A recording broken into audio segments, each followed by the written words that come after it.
기존에 불교가 나타나기 이전에 인도 사상계에는 전변설이라고 하는 게 있어요. 아트만을 중심으로 하는 신의 속성을 인간이 가지고 있다. 그래서 그것은 상속되는 거고 계속 유지가 되는 거고, 그 상속되는 인간의 속성 아트만과 브라흐만이라고 하는 어떤 절대신과의 동일성, 그거를 범아일여라고 합니다. 그래서 나와 신의 동질성이 존재하고 있다. 그래서 그 신의 속성을 내가 개발해내고 그 신과 하나가 될 수 있다면 나는 자유를 찾을 수 있고, 그렇게 얘기하는 게 해탈이라고 하는 거예요. 장애로부터 아트만이 장애에 뒤덮여 있는 것을 벗어나서 다 풀어헤쳐져서 브라흐만과 하나가 된다 라고 하는 식의 어떤 흐름이 있었고, 그게 브라만교에서 있었던 거고요. 그 다음에 사문 전통이 있었죠. 사문 전통은 요즘으로 말하면 화학처럼 모든 것은 요소로 되어 있다 라고 하는 부분들을 이야기하고 있었습니다. 그것을 적취설이라고 하고요. 그래서 불교 안에도 그런 게 사대설, 오은설, 12처, 18개라고 하는, 나중에 반야심경 안에도 다 들어가 있는, 편제되어 있는 그러한 설들이 존재하고 있습니다.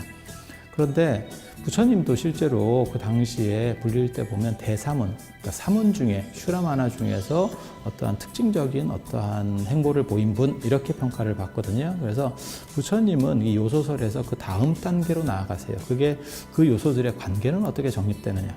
제가 흔히 농담삼아 그런 얘기를 하거든요. 그러니까 장동건이나 조인성과 우리의 차이점은 눈, 오관, 쉽게 말해서 뭐 눈이나 귀나 코나 이런 것들이 그 사람들이 더 많이 있는 것도 아니고 우리가 적게 있는 것도 아니에요. 단지 1cm 사이에서의 움직임, 그러니까 결합 관계에서 만들어지는 거예요. 그래서 그런 잘생긴 배우들, 안 그러면 우리 같이 평범한 사람들이 규정되는 거거든요.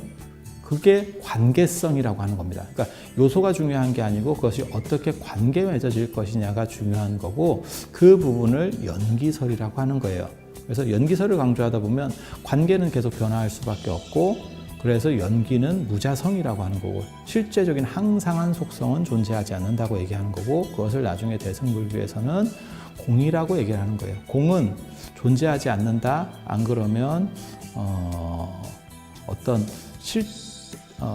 구체적인 무엇인가가 없다라고 하는 게 아니고 실체가 없다. 그러니까는 실체가 없다라고 하는 건 뭐냐면 그 속성의 본질적인 항속성이 없다. 굉장히 어려운 것처럼 보이지만 마치 꿈이라고 생각하시면 돼요. 꿈속에서는 현상은 존재하지만 본질은 존재하지 않아요. 그렇기 때문에 끊임없이 바뀌어가는 거죠. 그런 걸 공이라고 합니다.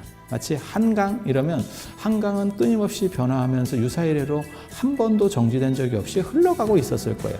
그 흘러가는 그 자체를 한강이라고 하지 어떤 특징적인 그 중에 속성을 한강이라고 하는 것은 아니거든요. 그래서 변화 그 자체에 의미를 둔다라고 하는 게 연기설. 그리고 그것이 어떻게 결합구조를 형성하느냐가 현상. 그 다음에 그 결합구조를 분리해냈을 경우에 사람은 완전한, 어떻게 보면 고통이 없는 안락한 세계로 돌아간다. 그것을 니르바나 열반이라고 합니다.